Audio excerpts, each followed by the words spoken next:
you're able to watch a 30-minute sitcom without pulling out your phone, you're the best we've got. But it's in this lifetime that we have access to communicate with anyone, anywhere, anytime, with absolutely no barriers to connectivity. This has profound implications. I see this happen in every field. It's no wonder that we have a 70% disengagement rate. It's not because the work is particularly worthless. It's because we are so overwhelmed that we don't have the space that we need in order to process why what we do matters.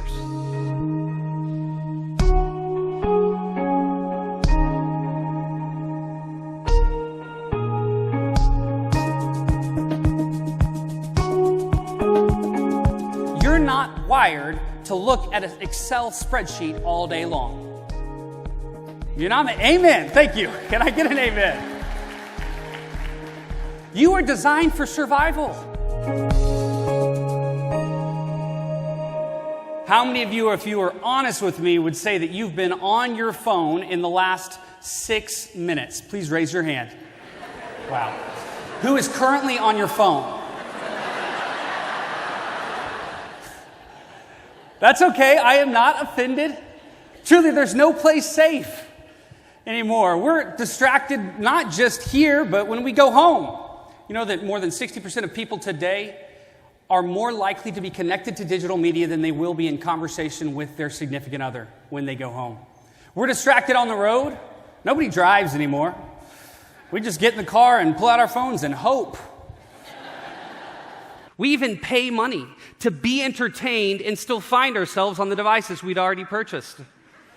Like, I'm on opening night of Star Wars last December, and I kid you not, one row in front of me, there was someone that spent the entire movie commenting on Instagram posts.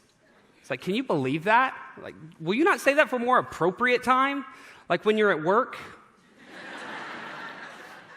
Of course, it happens at work too, where the average person works only 3 minutes at a time before being distracted, takes on average 23 minutes to get back to that original task. There's a lot of things I could talk about related to how technology has changed, but let's make it really simple. This is what you have to understand. Technology has changed the access game. And in changing the access game, it has changed everything. Here's what I mean. I'll translate it for you. If we take the last 50,000 years of human existence, divide that by the average lifespan, what we would arrive at is about 800 lifetimes.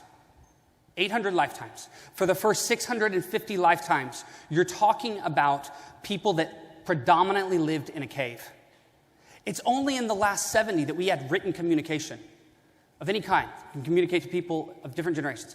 Only in the last 6 that we had the printed word that we could mass communicate. The last 2, we could drive and talk to someone further than the distance we could walk in a day. But it's in this lifetime that we have access to communicate with anyone, anywhere, anytime, with absolutely no barriers to connectivity. This has profound implications. So when people ask me what's changed, I quote Mitch Joel when he says that a man came down from the mountain and delivered to us tablets. Happened twice in history.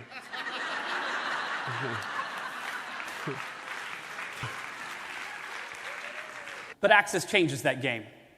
We go to the mountains and we work. We go to the beach on vacation and we work. We go to our kids' soccer game. They won't remember anyways. We work. Of course, we go to meetings at work and we don't work.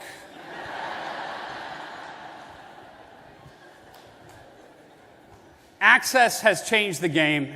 It's the core issue, and it's the building block of how we think about strategies to shift the rules that are taking place. But access is only a problem because of the way that we are wired. The question that we have to ask and answer today is exactly what has changed. What is it about our relationship with technology that is driving differences in our behaviors in basically every facet of our lives? What is it costing us, and what do we do about it? But moving forward, the organizations that will be the best at navigating setbacks, at freshly innovating new ideas, at outpacing the competition, will be marked primarily by those who have the most accountable, disciplined, and healthy relationship with their communication technology, both in the way they interact with those outside of the organization and, in particular, how they interact with each other. Mentally exhaustive tasks take more energy than even lifting weights. Do you know your brain, 2% of your weight, 25% of your energy in a day? Most of it's in the frontal cortex. This is your capacity to overcome distraction is a function of how strong and how much glucose is in your frontal cortex.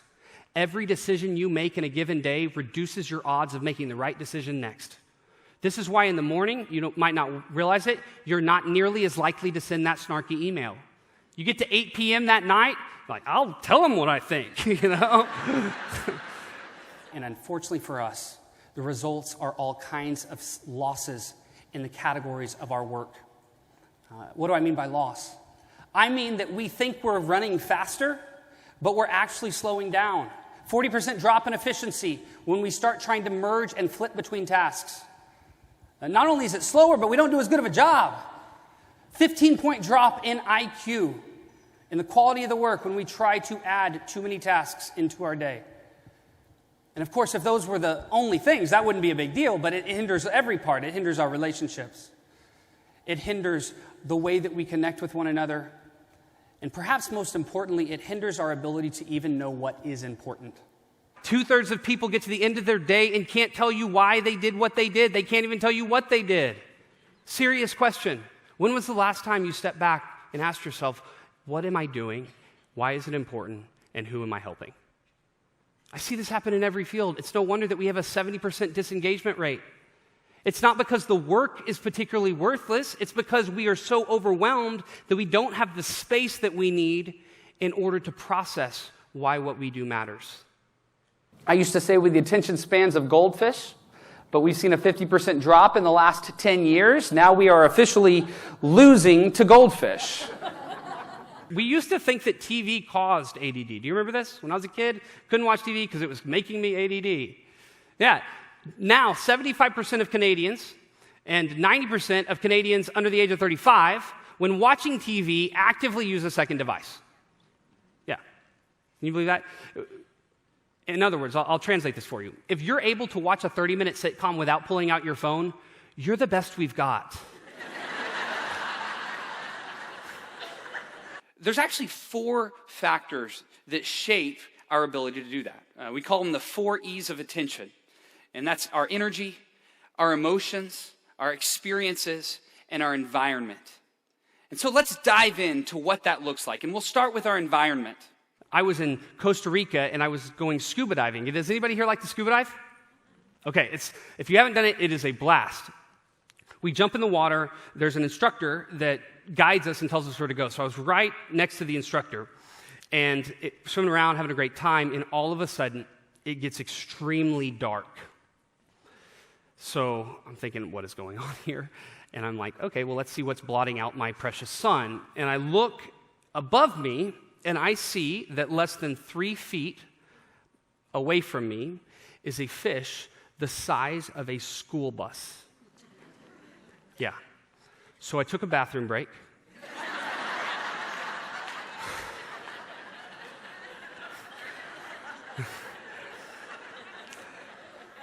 And I start reviewing my options here. I'm like, oh my gosh, what am I going to do? Oh, wait a minute, I've seen this movie. I have red hair. I die first.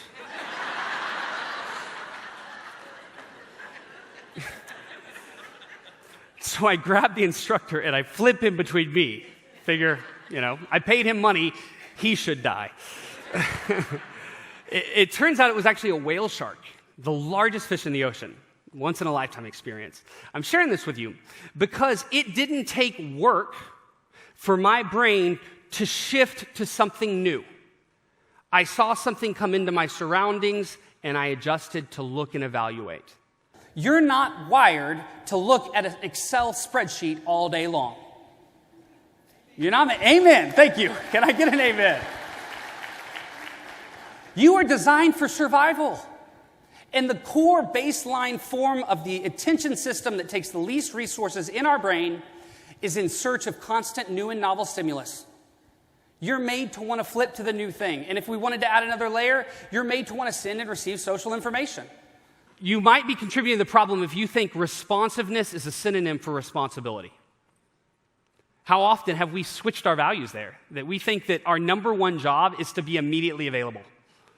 Or I'll put it a different way. You might be part of the problem if you think that it's a good thing that you are always available for your clients. Now, I know this industry more than any probably would fight me on, well, no, this is my commodity. Look, I'm not telling you that at 10 a.m. on the first day of your conference you shouldn't be available. What I am saying is 2 a.m. 6 months beforehand in the big scheme of things probably makes you not as good as you could be if you actually had a night's sleep. Responsibility is more important than responsiveness, and availability is not always the right thing for you. Great news!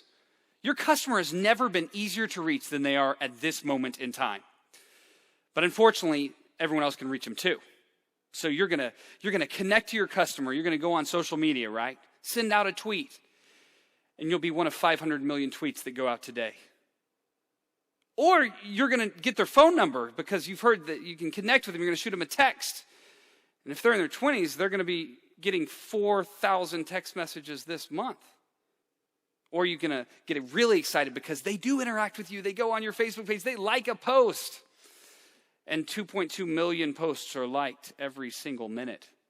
So what does it even mean to actually connect and keep the attention of your customers, knowing just how dramatically the world has changed? My question for you is simple. What makes you predictable? Do the opposite. And the first piece is that you have to find a place where you're unreachable. Like, whoa, unreachable? What does that even mean? Well, the University of Virginia did a study that found 25% of women and 2/3 of men would rather shock themselves than be alone for 15 minutes. So unreachable isn't something we are naturally going to enjoy. But if you think about when we're wired more for a cave than we are for this constant connectivity, we have to find ourselves, if we want to actually get real work done, back in a cave environment, a place that we're truly unreachable. Everyone knows Murphy's Law, right? If it can go wrong, it will go wrong.